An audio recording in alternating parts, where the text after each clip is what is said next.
Hello viewers, আসসালামু আলাইকুম। Welcome back to my channel. আশা করি সবাই ভালো আছেন। আলহামদুলিল্লাহ, আমিও ভালো আছি। যথাসময়ে চলে এসেছি নতুন আরেকটি রেসিপি নিয়ে। আর আজকের রেসিপিতে থাকছে বড়ইয়ের আচার। শীত শেষে বসন্তের এই সময় এখন বাজারে পাওয়া যাচ্ছে কাঁচা পাকা বড়ই। আর আপনি চাইলেই এই বড়ই দিয়েই তৈরি করতে পারেন টক ঝাল মিষ্টি আচার। মজাদার এই আচার বানিয়ে খেতে পারেন বছর জুড়ে। বড়ইয়ের টক ঝাল মিষ্টি আচার হলে মুখে জল ধরে রাখা দেয় যে কারোর পক্ষে। বড়ই আচার বানানো খুব সহজ, যদিও প্রায় অনেকেই জানেন, কিন্তু যারা বানাতে জানেন না তাদের জন্য দেওয়া হলো এই রেসিপিটি। তাহলে দেখে নিন কিভাবে টক ঝাল মিষ্টি আচার বানাবেন বড়ই দিয়ে।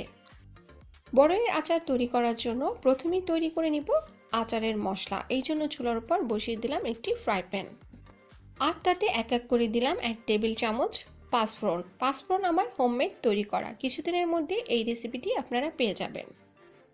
1 টেবিল চামচ মৌরি, 1 টেবিল চামচ আস্ত ধনিয়া,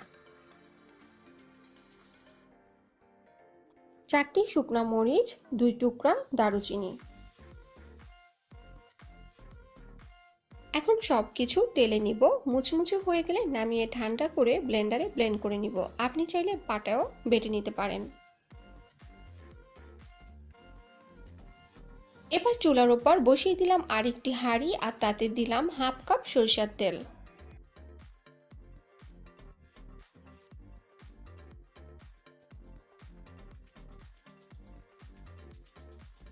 আর তাতে দিলাম 2টি তেজপাতা, 1 টেবিল চামচ আদা কুচি ও 1 টেবিল চামচ রসুন কুচি।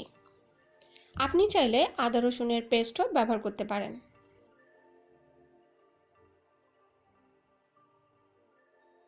এবার মশলাগুলো ভেজে নিব। ভাজা হয়ে গেলে দিয়ে দিচ্ছি 1 কেজি কাঁচা বড়ই। আচার বানানোর আগে বড়ইয়ের বোটা ছাড়িয়ে নিয়ে 2 ঘন্টা ধরে বড়ই ধুয়ে পানিতে ভিজিয়ে রেখেছি। 2 ঘন্টা পর বড়ইগুলো পানি থেকে ছেঁকে রেখে দিয়েছি। এবার মশলার সাথে বড়ই ভালো করে মিশিয়ে নিচ্ছি।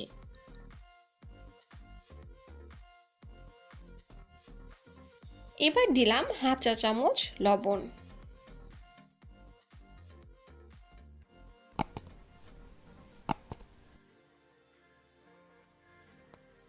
ঢাকনা দিয়ে দিলাম দ্রুত সিদ্ধ করার জন্য। ফিরে এসেছি 12 থেকে 15 মিনিট পরে। এই সময়টুকুতে আমি কিন্তু বেশ কয়েকবার ঢাকনা তুলে নেড়েচেড়ে নিয়েছিলাম, যাতে করে তলানিতে লেগে না যায়।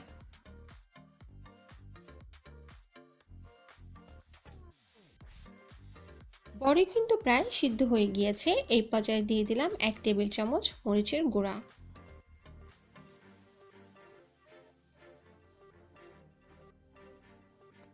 কিছুক্ষণ বড়ই জাল দিয়ে নাড়িয়ে চাড়িয়ে নিয়ে দিয়ে দিলাম হাফ কাপ চিনি, তবে মরিচের গুঁড়া ও চিনি আপনাদের স্বাদ অনুযায়ী নেবেন।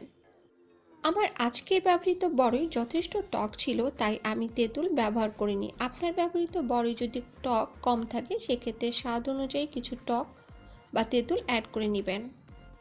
এবার দিলাম ভিডিওটির শুরুতে যে আচারের একটি মশলা তৈরি করেছিলাম ওইটা। এবার সবকিছু খুব ভালো করে মিশিয়ে নিচ্ছি।